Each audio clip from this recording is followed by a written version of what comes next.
we need not to do that anymore. Because we need now not just to fight against this war or that war or the other war. We have to struggle against war itself, all wars. We have to...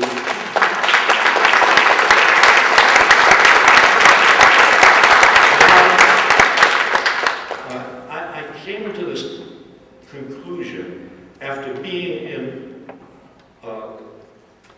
the best of wars, the good war, World War II. As you know, World War II is the good war. And it's so good, or at least it has such a good resonance, you see. That's how everybody remembers it. This was the good war. And because people remember it that way, people up there, they use World War II as a metaphor, as an analogy with every ugly war that we have fought since. Because there was a certain kind of moral core to World War II, fighting against fascism, fighting an aggressive power. And so people don't make the connection and say, well, who's the aggressive power today? We're not fighting against an aggressive power. Other people are fighting against our aggressive power. But I was a bombardier, I was in the Air Force, and I was an enthusiastic bombardier because that moral core that somehow in World War II fighting against fascism, that grabbed me and I thought, yes, this is good. This is a just war. And so I dropped bombs on various cities in Europe. And it wasn't until the end of the war that I began to think about what I had been doing. I had no idea what I was doing. By that I mean, I had no idea what my bombs were doing to human beings below. Because when you are flying at 30,000 feet high, 6 miles high, you drop bombs, you don't hear any screams. You don't see any blood. You don't see children with mangled limbs. It's all, well, it's like so much of modern warfare, you know, killing at a great distance, you know, with there are no human beings that you can see really up close. I did not know. It's a terrible thing to say. I didn't, and I never really understood what I was doing. And then after the war, I so little understood what I was doing that when Hiroshima was bombed and Nagasaki was bombed, I just accepted it like everybody else did. Oh, another bombing, a bigger bomb than the rest, but you know, we had to do it just like we did all the others. And but when for the first time I read John Hersey's account, this journalist who went into Hiroshima right after the war, and he talked to the survivors of Hiroshima. Imagine the survivors, people without arms or legs, people who were blinded, people whose skin you could not bear to look at. He talked to these people and they told him their stories. And he recorded this very dutifully and vividly. When I read that, I thought, so this is what bombing does to human beings. I hadn't even thought about that. How stupid could I have been? Of course, war makes you stupid. I began to think about Hiroshima and Nagasaki, and then I learned that we had bombed Tokyo a few months before that, something that hardly entered the consciousness of the American people at the time, that one night of firebombing of Tokyo and 100,000 people died. These people did not bomb Pearl Harbor. These are men, women, and children, ordinary people living in Tokyo, and 100,000 of them died when we firebombed Tokyo.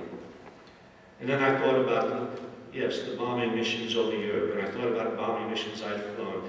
I thought about Dresden, and it added up to 600,000 civilians killed in bombings of Germany, and an equal number killed in the bombings of Japan. Well, I began to rethink the whole idea of a good war. And I realized, I came to certain conclusions about war, which made me from that point on fierce opponent of war, any war. That is, I realize that war corrupts everybody who engages in it. It poisons their minds. It makes them impervious to human emotions. It enables them to commit atrocities without even knowing they're committing atrocities.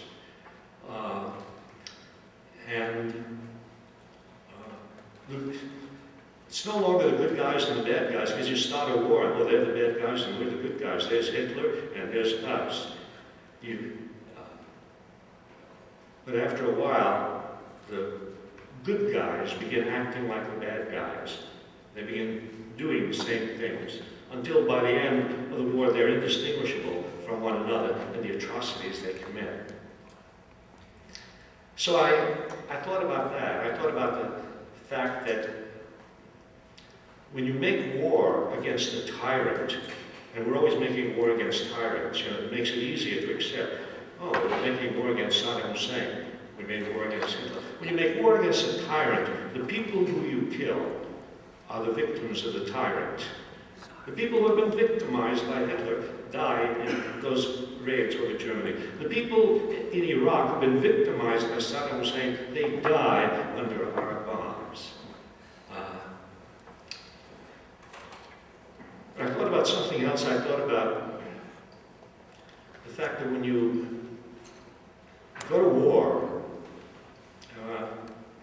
however noble the cause seems to be at the time you do it, oh, we're going to get rid of this tyrant, we're going to stop this, and we're going to do something good.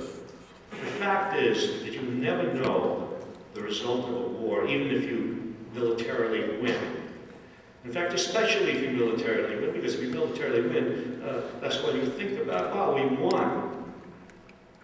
But the fact is that war, whether it brings an immediate victory, and you defeated this tyrant, you've gotten rid of Hitler or the Japanese military, whatever it is, you've gotten rid of Saddam Hussein, doesn't stop there. Because you look around after a while and you say, what have we accomplished? What fundamental change has there been? When I left the Air Force, I got a letter from General Marshall, who was the general of generals. It was not exactly a personal letter. It was a letter that he sent to 16 million men who had served in World War II. And the letter said something like, congratulations, we have defeated the enemy. It will be a new world. Well, of course, it hasn't been a new world. It was very evident soon after that it was not a new world. Yes, Hitler was gone, and the Japanese military machine was gone, and so on. Mussolini was gone, but it wasn't a new world. Racism was still here. Militarism was still here. Poverty and wealth and war was still here. And after World War II came war after war after war after war. So war, it turns out, however good it looks at the moment of victory, is a quick fix. June Jordan, the African-American poet at the time of the First Gulf War, said, war is like crack. It gives you a high, and then reality settles in. So, yeah, I came to the conclusion that war has to be opposed. We have to come to the conclusion that we will not accept war for whatever reasons given us. We will not accept war as a way of solving whatever problems there are in the world, whatever dictators there are, whatever this. No. If there are problems in the world, we will have to solve them without the indiscriminate killing of innocent people, which is what war is. We've solved problems.